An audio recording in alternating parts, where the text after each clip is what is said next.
హరిహర వీరమల్లు మరోసారి వాయిదా పడింది. 5 ఏళ్లుగా సెట్స్ పై ఉన్న ఎట్టకేలకు పూర్తయింది అన్న ఆనందాన్ని వాయిదాలతో ఆవిరి చేసేస్తున్నారు. ఈ నెల 12న రావాల్సిన సినిమా వాయిదా పడినట్టుగా టీం వెల్లడించింది.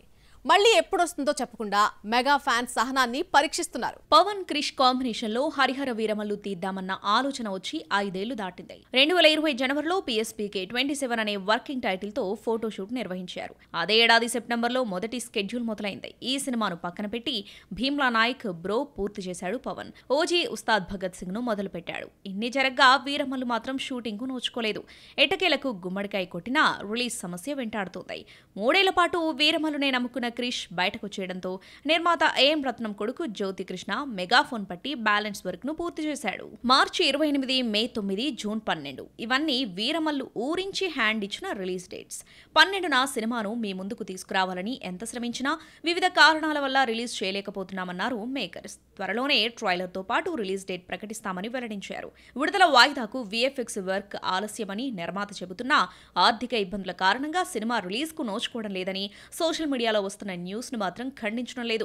పవన్ తన రెమ్యునరేషన్ కింద ఇప్పటి వరకు 11 కోట్లే తీసుకున్నాడు. రిలీజ్ కు సహకరిస్తూ రెమ్యునరేషన్ తిరిగి ఇచ్చేశారన్న వార్త కూడా బయటకొచ్చింది. అయితే ఈ 11 కోట్లు వీరమల్లు రిలీజ్ వాయిదాను ఆపలేకపోయింది. ఏడాదిలో పూర్తి చేయాల్సిన సినిమాను 5 ఏళ్లు సాగదీయడంతో నిర్మాతకు ఆర్థిక ఇబ్బందులు తప్పలేదు. 5 ఏళ్లుగా తీసుకున్న మొత్తానికి వడ్డీనే కోట్లైంది. ఫైనాన్షియల్ క్లియరెన్స్ లేనిదే సినిమా రిలీజ్ కు నోచుకోదు. పవన్ తన రెమ్యునరేషన్ తిరిగి ఇచ్చేసినా నిర్మాత బయట కట్టాల్సిన దానిలో 15 నుండి 20% మాత్రమే కవర్ అవుతుందట. మరి ఆర్థిక ఇబ్బందుల నుంచి వీరమల్లు ఎప్పుడు బయటపడతాడో చూడాలి. అక్కినేని వారసుడు అఖిల్ ఒక ఇంటివాడయ్యాడు. 2 ఏళ్లుగా ప్రేమలో ఉన్న ప్రియురాలు జైనబ్ తో 7 అడుగులు వేశాడు. నాగార్జున ఇంట శుక్రవారం తెల్లవారుజామున 3 గంటలకు వీళ్ళిద్దరి పెళ్లి కుటుంబ సభ్యులు అత్యంత ఆత్మీయుల సమక్షంలో జరిగింది. బ్యాచులర్ లైఫ్ కు అఖిల్ గుడ్ బై చెప్పేస్తూ ప్రియురాలు జైనబ్తో వైవాహిక బంధంలోకి అడుగుపెట్టాడు. ఈ వేడుకకు చిరంజీవి, రామ్ చరణ్, రాజమౌళి, ప్రశాంత్ నీల్ హాజరయ్యారు. దీనికి సంబంధించిన వీడియోలు, ఫోటోలతో పాటు నాగ్, చైతూ చేసిన డాన్స్ వీడియో నెట్టింట వైరల్ అవుతోంది. 8న జరిగే రిసెప్షన్కు సినీ రాజకీయ ప్రముఖులు హాజరు కానున్నారు. నాగార్జున, జైనబ్ తండ్రి జుల్ఫీ రవ్జీ మధ్య కొన్నేళ్లుగా స్నేహబంధం ఉంది. జైనబ్, అఖిల్ మధ్య ఏర్పడిన పరిచయం ప్రేమగా మారి ఇరు కుటుంబాల అంగీకారంతో ఒక్కటయ్యారు. జైనబ్ యాక్టరే కాదు, సోషల్ మీడియా ఇన్ఫ్లుయెన్సర్ కూడా. మీనాక్షి అ టేల్ ఆఫ్ 3 సిటీస్ అనే హిందీ మూవీలో నటించింది. అఖిల్ కంటే జైనబ్ 8 ఏళ్లు పెద్దది. దీపికా పడుకునే కెరీర్ లో రిలేషన్షిప్ అంటే రణబీర్ పేరు ముందుగా వినిపిస్తూ ఉంటుంది. ఆ తర్వాత రణవీర్ ను ప్రేమించి పెళ్లి చేసుకుంది. కెరీర్ మొదట్లో చాలా మందికి తెలియని రిలేషన్ ని ఒక మోడల్ బయటపెట్టాడు. 2 ఏళ్ల పాటు దీపికతో రిలేషన్ లో ఉన్నారంటూ బాంబు పేల్చాడు. ఇంతకీ అతనెవరో చూద్దామా? స్పిరిట్ లో వచ్చిన ఛాన్స్ ను దీపిక రిజెక్ట్ చేయడంతో అది కాస్త పెద్ద రచ్చ అయింది. సినిమాలో బోల్డ్ సీన్స్ చాలా ఉన్నాయని అందుకే నో చెప్పిందంటూ దీపిక PR టీం చేసిన పోస్టులు వైరల్ అయ్యాయి. దీనికి దర్శకుడు సందీప్ వంగ ఘాటుగా స్పందిస్తూ రహస్యంగా ఉంచాల్సిన కథను బయటకు చెప్పడం ఏంటని ప్రశ్నించాడు. ఇదంతా సర్దుమణిగిందో లేదో దీపికను డేటింగ్ న్యూస్ ఇబ్బంది పెట్టింది. 2000 సంవత్సరంలోనే దీపికతో తాను డేటింగ్ లో ఉన్నానని మోడల్ ముజమ్మిల్ ఇబ్రహీం ఓపెన్ అయ్యాడు. అప్పటికి దీపిక అప్కమింగ్ మోడల్ కాగా తాను ఫేమస్ మోడల్ అని చెప్పుకొచ్చాడు. దీపికనే తన ఫస్ట్ రిలేషన్షిప్ అని 2 ఏళ్ల పాటు డేటింగ్ లో ఉన్నామన్నాడు. తనే దీపిక నుంచి విడిపోయారని, రిలేషన్లో ఆమె చాలా సిన్సియర్ అంటూ దీపికను మెచ్చుకున్నాడు. దీపిక ఇప్పుడు పెద్ద స్టార్ అయినా రిలేషన్ వదులుకున్నారని రిగ్రెట్ ఫీల్ అవడం లేదన్నాడు ఇబ్రహీం. 2 ఏళ్ల పాటు దీపికతో రిలేషన్లో ఉన్నారని ఇబ్రహీం చెప్పిన దానిలో నిజమెంతో కానీ నెటిజన్లు మాత్రం ఈ మోడల్పై మండిపడుతున్నారు. ఎవరికీ తెలియని ముజమ్మిల్ ఇబ్రహీం పబ్లిసిటీ కోరుకుంటూ ఇలా మాట్లాడుతున్నాడని విమర్శిస్తున్నారు. పెళ్లై ఓ బిడ్డకు తల్లైన యువతి గురించి ఇలా మాట్లాడటం సరికాదంటూ మోడల్ని ట్రోల్ చేస్తున్నారు. దీపికా పదుకునే రిలేషన్లో సిన్సియర్ అంటూ ఇబ్రహీం చెప్పాడు. దీంతో ఆమె రిలేషన్షిప్ లో ఎంత నిజాయితీగా ఉందో పోస్టులు పెడుతున్నారు దీపిక అభిమానులు. రణవీర్ తప్ప అందరూ ఆమెతో బ్రేకప్ చెప్పేశారు.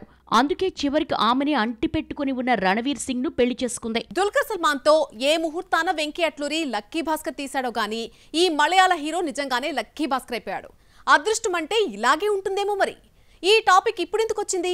ఈ మధ్య కాలంలో దుల్కర్ సల్మాన్ సినిమా ఒక్కటి కూడా రిలీజ్ కాకపోయినా లక్కీ భాస్కర్ ఎలా అయిపోయాడు? ఈ స్టోరీలో చూద్దాం. థగ్ లైఫ్ రిలీజ్ తర్వాత దుల్కర్ ఎంతో లక్కీ అనిపించుకున్నాడు. కమల్ మణిరత్నం సినిమా తగ్ లైఫ్లో ముందుగా దుల్కర్ సల్మాన్ను తీసుకున్నారు. ముందు ఓకే చెప్పిన దుల్కర్ ఆ తర్వాత తప్పుకోగా ఈ ప్లేస్లోకి సింబు వచ్చాడు. తీరా సినిమా చూస్తే డిజాస్టర్ అయింది. సింబు చేసిన క్యారెక్టర్ను దుల్కర్ చేయకపోవడమే మంచిదంటూ ఫ్యాన్స్ ఊపిరి పీల్చుకున్నారు. కెరీర్కు ఇది ఏమాత్రం ఉపయోగపడకపోగా డ్యామేజ్ చేస్తుంది. ఇలా దుల్కర్ మరోసారి లక్కీ సల్మాన్ అయ్యాడు. దుల్కర్ త్రివేంద్రంలో కంటే హైదరాబాద్లోనే ఎక్కువగా ఉంటున్నాడు. మలయాళ మూవీ కింగ్ ఆఫ్ కోతా డిజాస్టర్ తర్వాత తెలుగు సినిమా తప్ప మరోటి చేయలేదు. మహానటి సీతారామం లక్కీ భాస్కర్తో దుల్కర్ హ్యాట్రిక్ కొట్టాడు. లక్కీ భాస్కర్తో 100 కోట్ల గ్రాస్, 50 కోట్ల షేర్ దాటాడు. థియేటర్స్లోనే కాదు ఓటీటీ ఆడియన్స్ను ఆకట్టుకుని టాప్ రేటింగ్లో నిల్చుంది. టాలీవుడ్ ఆడియన్స్కు బాగా దగ్గర కావడంతో తెలుగులో తప్ప మరో లాంగ్వేజ్లో నటించడం లేదు దుల్కర్. లక్కీ భాస్కర్ రిలీజ్ కాకుండానే దుల్కర్ తెలుగులో 2 తెలుగు సినిమాలను లైన్లో పెట్టాడు. దుల్కర్ రానా కలిసి కాంతా మూవీ నిర్మిస్తూ నటిస్తున్నారు. సెల్వమణి సెల్వరాజ్ దర్శకుడు. 1950లో మద్రాస్ బ్యాక్డ్రాప్లో జరిగే కథాంశంతో పీరియాడిక్ డ్రామాగా రూపొందుతోంది. మిస్టర్ బచ్చన్ భామ భాగ్యశ్రీ బోర్సే దుల్కర్తో జతకడుతోంది. సీతారామం నిర్మించిన స్వప్న మూవీస్ దుల్కర్తో ఆకాశంలో ఒక తారా సినిమాను స్టార్ట్ చేస్తుంది. పవన్ సాధినేని దర్శకత్వంలో రూపొందుతున్న ఈ సినిమా కూడా పాన్ ఇండియాగా రిలీజ్ అవుతుంది. యంగ్ హీరోలో పాన్ ఇండియా ఇమేజ్ ఉన్న ఏకైక హీరో దుల్కర్ కావడంతో తెలుగు దర్శక నిర్మాతలు ఈ మలయాళ హీరోను ఎక్కువగా ప్రిఫర్ చేస్తున్నారు. మలయాళం, తమిళం ఇమేజ్ ఉండడం దుల్కర్కు కలిసొస్తుంది. తెలుగు హీరోల కంటే ఎక్కువ సినిమాలు చేసిస్తూ ఈ ఏడాది 2 సినిమాలతో వస్తున్నాడు. మాస్ హీరో అనిపించుకోవాలన్న డ్రీమ్ ప్రతి యంగ్ హీరోకు ఉంటుంది. స్టార్డమ్ దక్కకపోయినా చివరికి యాక్షన్ హీరో ఇమేజ్ వచ్చినా చాలనుకుంటారు. దీంతో లవర్ బాయ్ ఇమేజ్ ను పక్కన పెట్టేసి యాక్షన్ బరిలోకి దిగి బొక్కబోర్ల పడుతున్నారా?